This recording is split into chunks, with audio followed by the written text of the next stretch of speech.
नमस्कार दोस्तों आज मेरे पास है DTH रिसीवर।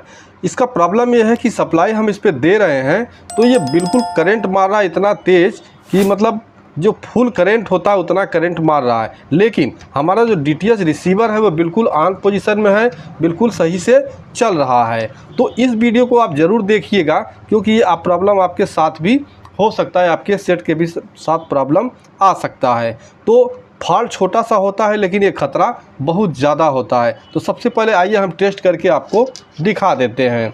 तो यहाँ देखिए मैं इसे सप्लाई लगा दिया। अब हमारा जो रिसीवर है वो बिल्कुल ऑन है और ये बिल्कुल अच्छी तरह से चल भी रहा है। ठीक है, देखिए भी आ जाएगा डिस्प्ले इसका। देखिए डिस्प्ले आ गया, ये बिल्कुल सही तरीके से चल रहा है। लेकिन यहाँ अभी इतना करंट है कि जो हमारा टेस्टर होता है, आप देख सकते हैं यहाँ पे, क्योंकि इसमें आपको रोशनी, हाँ थोड़ा सा मैं लाइट बुझा रहा हूँ, तो अभी आप देख सकते हैं जो हमारे टेस्टर का LED है वो बिल्कुल तेज़ी से जल रहा है। अभी आप देखिए, हाँ क्योंकि इस टेस्टर का ही रोशनी थोड़ा कम है लेकिन आपको नज़र आ रहा होगा, देखिए हल्का हल्का यहाँ पे लाल लाल जल रहा है। तो फुल करंट आ रहा है। इसका सलूशन आज हम बताने वाले। DTH रिसीवर हमारा बिल्कुल ओके है। सप्लाई निकाल देते हैं और जो भी प्रॉब्लम होता है, देखिए अगर इस तरह का करंट मारने वाला प्रॉब्लम आता है तो सबसे पहले आप तार वगैरह चेक कर लीजिए कि तार आपका कहीं बॉडी से सटा तो नहीं है। अब बॉडी से सटा नहीं है तो आपको क्या करना है, इस पावर सप्लाई को बाहर निकाल लेना है। तो दोस्तों हमने पावर सप्लाई को यहाँ बाहर कर लिया। क्यों बाहर किया? क्योंकि ये जो प्रॉब्लम आता है करंट मारने का, ये प्रॉब्लम केवल पावर सप्लाई से ही आता है या तो आपका कोई तार बॉडी से टच हो। अब दोस्तों आपको पावर सप्लाई में ध्यान देना है ये करंट कहाँ से आता है। तो यहाँ आप जैसा कि देख सकते हैं इस पावर सप्लाई में बीच में यहाँ की जो देखिए लाइन जो है एकदम पूरा खाली है। इधर भी आपका सर्किट है, इधर भी सर्किट है। तो यहाँ दो भागों में हमारा SMPS बना होता है। एक होता है ये प्राइमरी और दूसरा होता है सेकेंडरी। यानी यहाँ हाई करंट होता है और यहाँ पे आपका लो करंट होता है। अब ये दोनों जो प्राइमरी और सेकेंडरी जो अटैच होते हैं, जुड़े होते हैं, वो किससे जुड़ा होता है? ये आपका यहाँ जो ड्राइवर ट्रांसफार्मर लगा हुआ है ये दोनों को जोड़ा है। यहाँ इसमें दो कॉइलें होती हैं, सेकेंडरी की अलग कॉइल, प्राइमरी की अलग कॉइल। तो जो प्राइमरी सेक्शन है इस कॉइल से जुड़ा होता है और सेकेंडरी सेक्शन इस कॉइल से जुड़ा होता है, सेकेंडरी कॉइल से।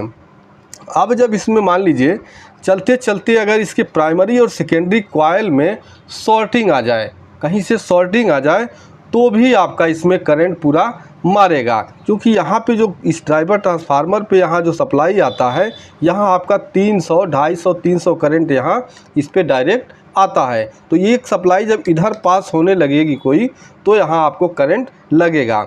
अब आइए, तो इसको चेक करने के लिए आपको क्या करना है, मल्टीमीटर लेना है और मल्टीमीटर को बजर के रेंज में रख लेना है। देखिए बजर के रेंज में रख लेने के बाद यहाँ जो आपका ट्रांसफार्मर है, यह ड्राइवर ट्रांसफार्मर, इसका यहाँ देखिए इस साइड में 4 पिनें होती हैं। प्राइमरी में 1 2 3 4, एक ये खाली है और सेकेंडरी में आपका 5 पिनें होती हैं। तो आपको चेक करना, चूँकि ये ओके है, ऑन है, तो आपको क्या चेक करना है, मल्टीमीटर को बजर के रेंज में रख के और प्राइमरी का किसी भी एक पिन पे रख के इस तरह से मल्टीमीटर का प्राण, और सेकेंडरी के इन पिनों पर आपको कंटिन्यूटी चेक करना है। अगर किसी भी पिन पे आपको रीडिंग आ जाए या बीप किया जाए तो आप समझ लीजिए आपका जो ड्राइवर ट्रांसफार्मर है ये शॉर्ट है, इसलिए करंट आपको लग रहा है। लेकिन हमारा देखिए ड्राइवर ट्रांसफार्मर यहाँ शॉर्ट नहीं है। देखिए इस तरह से हमको जो भी हम चेक कर रहे हैं बिल्कुल ओके बता रहा है, यहाँ कोई शॉर्टिंग नहीं आ रहा है। तो दोस्तों यहाँ पे अगर आपको कोई रीडिंग दे रहा है या बीप की आवाज़ आ रही है तो आपको क्या करना है, इस ड्राइवर ट्रांसफार्मर को चेंज कर देना है, ये आपका शॉर्ट हो सकता है। लेकिन जो हमारा रिसीवर है इसमें हमारा ड्राइवर ट्रांसफार्मर ओके है, यहाँ से हमको कोई बीप की आवाज़ नहीं मिल रही है। इसके बाद देखिए एक पार्ट और लगा होता है जो प्राइमरी सेकेंडरी के बीच में आपका लगा होता है, वो होता है ये कैपेसिटर। यहाँ देखिए साधारण कैपेसिटर होता है, आप PF इसको बोल सकते हैं। यहाँ पे देखिए हरे कलर का, ये आपको सभी SMPS में देखने को मिल जाएगा। ये जो होता है आपका प्राइमरी और सेकेंडरी के बीच में लगा होता है। जैसे कि इसकी पिनें आप यहाँ देख लीजिए, इसका एक पिन ये है, एक पिन ये है। तो यहाँ जो इसका प्राइमरी और पिन जो यहाँ लगा हुआ देखिए, यहाँ से जाके सीधे यहाँ से आपका जो यहाँ मेन कैपेसिटर लगा हुआ है उसके माइनस से ये जुड़ा हुआ है। तो यहाँ आपको डायरेक्ट करंट मिलेगा और इधर आपका इस सप्लाई के माइनस से ये जुड़ा हुआ है सेकेंडरी में। तो ये अगर लीक हो जाएगा या शॉर्ट हो जाएगा तो भी आपको फुल करंट मिलेगा। तो यहाँ मल्टीमीटर को आप फिर लगा के कंटिन्यूटी रेंज में और इस तरह से आप यहाँ चेक करेंगे। तो दोस्तों अभी आप लोग देख सकते हैं कि यहाँ जो हमारा मल्टीमीटर है इस कैपेसिटर पे रीडिंग दे रहा है, जबकि जो हमारा कैपेसिटर होता है साधारण कैपेसिटर ये ना तो रीडिंग देना चाहिए ना ही बीप की आवाज़ आनी चाहिए। तो ये कैपेसिटर हमारा ख़राब है। अगर आपका ड्राइवर ट्रांसफार्मर नहीं ख़राब होता है तो इसको आप चेक करके ऐसे बदलेंगे। अगर ये करंट मार रहा है और आपका ड्राइवर ट्रांसफार्मर ओके है फिर भी मतलब ये आपको ख़राब नहीं भी बता रहा है तो इसको आप चेंज ही कर दीजिए, क्योंकि इसमें ज़रा सा भी लीकेज होगा तो आपको करंट लगेगा। अब ये कैपेसिटर अगर आपके पास है तो लगाइए, नहीं है तो निकाल देंगे तो भी आपका SMPS चलेगा। तो मैं यहाँ निकाल के इस पर दूसरा लगा देता हूँ। मैंने कैपेसिटर को देखिए निकाल लिया है। ये कैपेसिटर आपको दूसरे SMPS में बड़े आराम से इस तरह के जो भी SMPS होंगे उसमें बड़े आराम से आपको मिल जाएगा। अब आपको इसमें से निकालना है तो यहाँ देखना होगा कि आपका प्राइमरी और सेकेंडरी के बीच कौन सा कैपेसिटर लगा हुआ है। तो जैसा कि आप देख सकते हैं यहाँ जो पॉइंट हमारा बना हुआ है ये पॉइंट, इस पर हमारा कैपेसिटर लगा हुआ है। ये इसको हम निकाल के यहाँ पे डालेंगे। अभी दोस्तों हमने उस सर्किट से इस कैपेसिटर को निकाल लिया है। इसका नंबर है 102 के 1 KB। तो अभी हम मल्टीमीटर से चेक करते हैं। तो यहाँ आप देख सकते हैं कि हमने मल्टीमीटर जो चेक किया तो यहाँ कोई भी हमको रीडिंग नहीं मिल रहा है, या ना ही हमको बीप की आवाज़ मिल रही है। तो अब इसे इस सर्किट में लगा देना है। इसमें कोई प्लस या माइनस नहीं होता, ये नॉन पोलर कैपेसिटर होते हैं।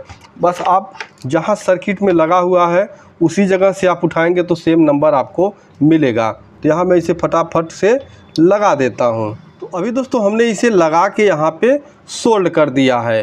अब हम इसे सप्लाई एक बार फिर देते हैं और देखते हैं कि हमारा जो करंट मार रहा था वो हट गया या नहीं। तो यहाँ सप्लाई को थोड़ा सा अस्थायी में रख देते हैं और फिर इससे सप्लाई देते हैं। मैंने सप्लाई दे दिया। देखिए हमारा रिसीवर जो है ऑन हो चुका है, ऑन हो गया हमारा रिसीवर। अब हम फिर यहाँ टेस्टर से चेक करेंगे। तो अभी हम लाइट बुझा के आपको दिखाते हैं। तो आप देख सकते हैं कि अब हमारा जो करंट मार रहा था अब बिल्कुल भी इसमें हमारे टेस्टर में बिल्कुल भी नहीं जल रहा है। देखिए यहाँ पे बिल्कुल भी नहीं जल रहा है। तो इस तरह से आप इस DTH SMPS का जो भी करंट मारने वाला प्रॉब्लम है वो दो पार्ट को आपको चेक करना है और बड़े आसानी से इस फॉल्ट को आप क्लियर कर सकते हैं। उम्मीद करते हैं ये वीडियो आपको पसंद आया होगा। वीडियो पसंद आए तो वीडियो को लाइक ज़रूर करिएगा। मिलते हैं नेक्स्ट वीडियो में, तब तक के लिए नमस्कार।